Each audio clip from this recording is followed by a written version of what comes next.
Let me preface this by bringing up two YouTubers who some of you are going to think, why are you bringing up then? Let me preface this by doing that. There's a YouTuber named Skillup. You might know him from Layman Gaming. In fact, they just joked around about me just the other day on their channel. Skillup is an amazing reviewer and a great guy, a guy who I've spoken to at length multiple times. Amazing dude who has my unconditional support. He is an unbiased and phenomenal game reviewer. That is what he does, and he's incredible at his job. The Quartering, somebody who just broke the Apex Legends story, first to do it before anybody else. I spoke about it just the other day. He reports the news, and he does so as objectively as possible almost all the time, unless things don't require objectivity, in which case that's fine too. But the point is, he reports the news, and he does an excellent job at doing so. These two people, as you're about to hear this progress, are the reason this problem hasn't gotten out of hand. Not them specifically, but people like them. Objective in the face of everything. Let me tell you what has happened to me over the past few days. This all starts about a year ago. My channel starts getting a little bit bigger around the time that Star Wars Battlefront 2 comes out. I make a video about Star Wars Battlefront 2 talking about how this is a mess. This is not cool. What you have done is unethical. What you have done, EA, is wrong. This is not what you should be doing with your games. This is a dangerous precedent to set. And I think, no big deal. Around this time, I start becoming, I guess you could say, big enough to be considered for review copies for games. And I start receiving review copies for games. No big deal. I'm good with Ubisoft and Capcom and every other large AAA publisher. I'm fine. I'm around 200,000 subs at this time.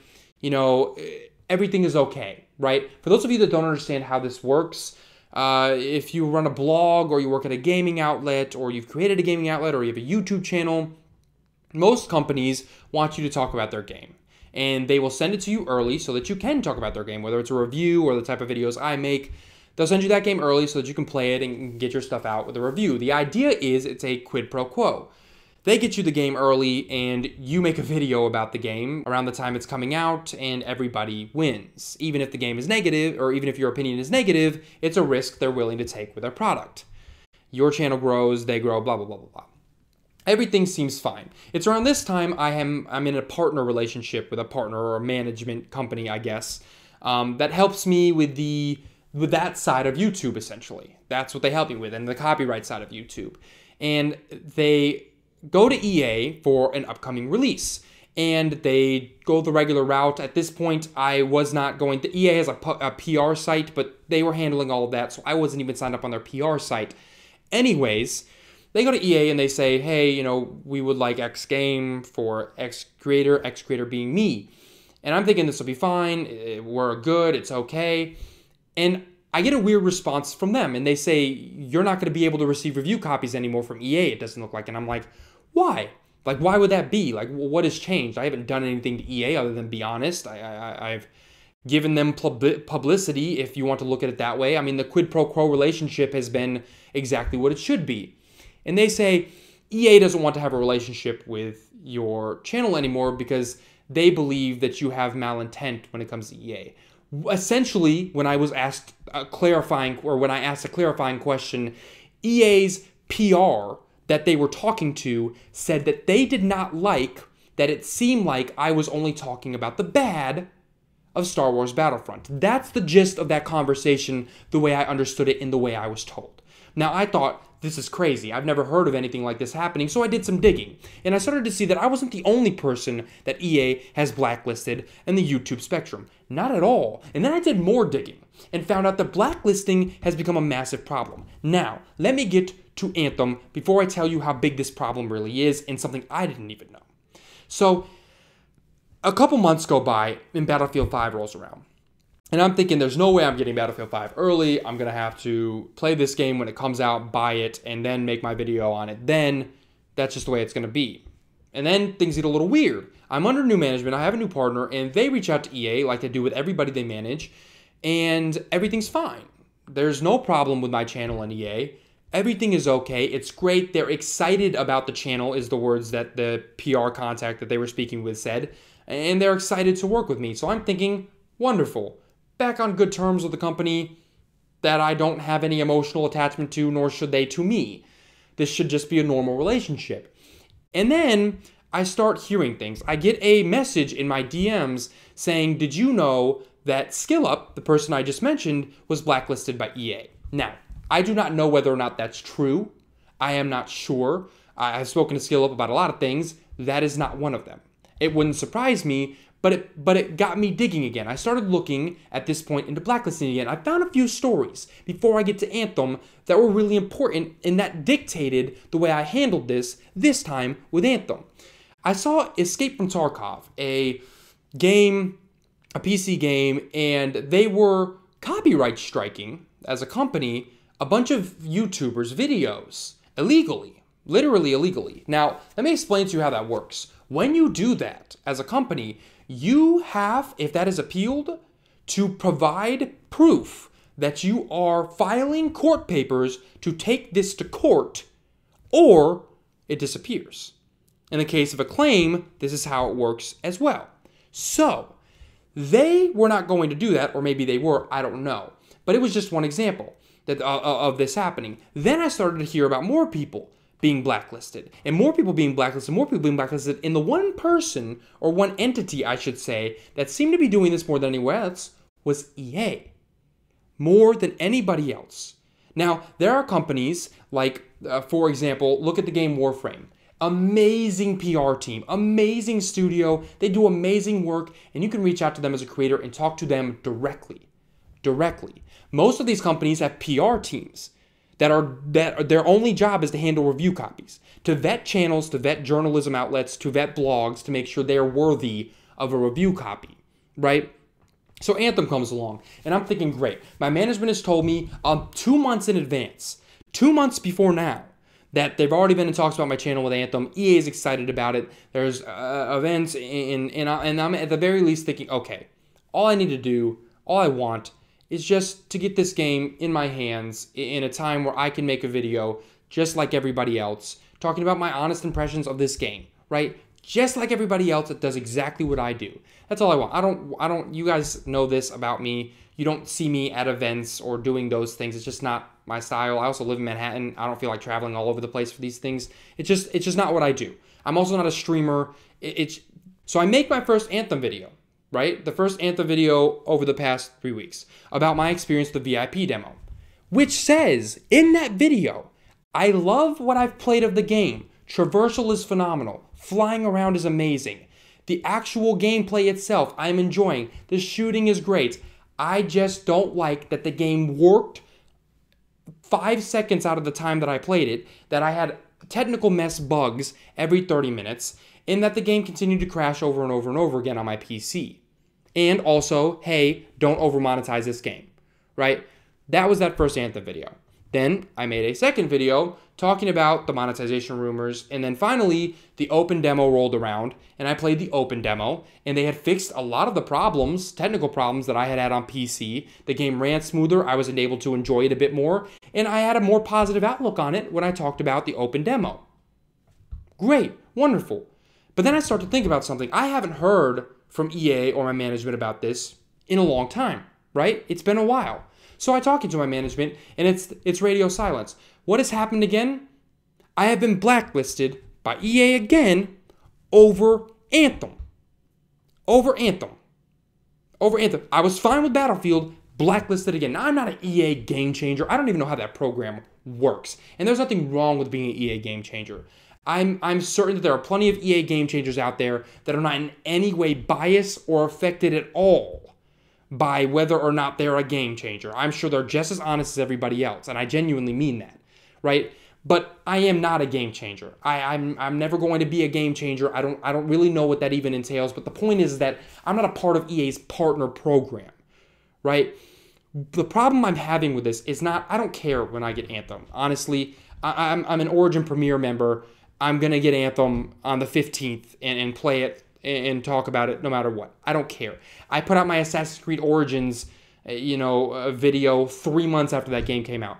I'm still finishing Kingdom Hearts. That video is probably going to come out a month after the game comes out. I'm in no rush to get videos out. Sure, I will put out an impressions video every once in a while, like Apex Legends, or an impressions on the Anthem demo, or the Division demo, or beta, I should say. But those are demos and betas, and in the case of Apex Legends, a single mode battle royale. And they're just impressions videos. But I'm not going to rush out a video just to meet some arbitrary deadline. It's not going to happen. So I don't care about that. Here's what I care about. Here's what I care about most. Companies like EA, when they do these things, when they blacklist people, what they're doing is fostering a culture of strangling, is the best word I could think of. A culture of chokeholding, pigeonholing people into being nice, right? There are a lot of great things to talk about. On this channel alone, 4 of the last 5 videos have been overwhelmingly positive about the changes that were made to Anthem in between the betas, about Apex Legends, about Nickelodeon, about Resident Evil. I mean, the list goes on and on and on and on and on, right? There's a lot of good stuff in gaming. There's a lot of great stuff in gaming. Resident Evil is one of them. But it's not the point. The point is that, look, there's already an iffy relationship there for YouTubers. These companies go to these smaller influencers. These companies go to people like me and they say, hey, we'll give you review copies of our games so that you can grow your channel. You know, just don't talk about it early. And what that does alone is create a little bit of a sketchy relationship where it's like, okay, I'm getting this early. I don't want to mess this relationship up. Let me try not to be, I guess, too mean, because then I might not get the next game early. And are there a lot of YouTubers doing this? No, I don't think there are very many at all. But it creates the environment. And that's not the problem. The problem is when you foster this environment of blacklisting. When you are blacklisting people, and it's funny because I used to do the same thing at GameStop, but it made sense there. When you blacklist reviewers or YouTubers or influencers, what you're doing is telling people, hey, if you're not nice enough to us, you're next.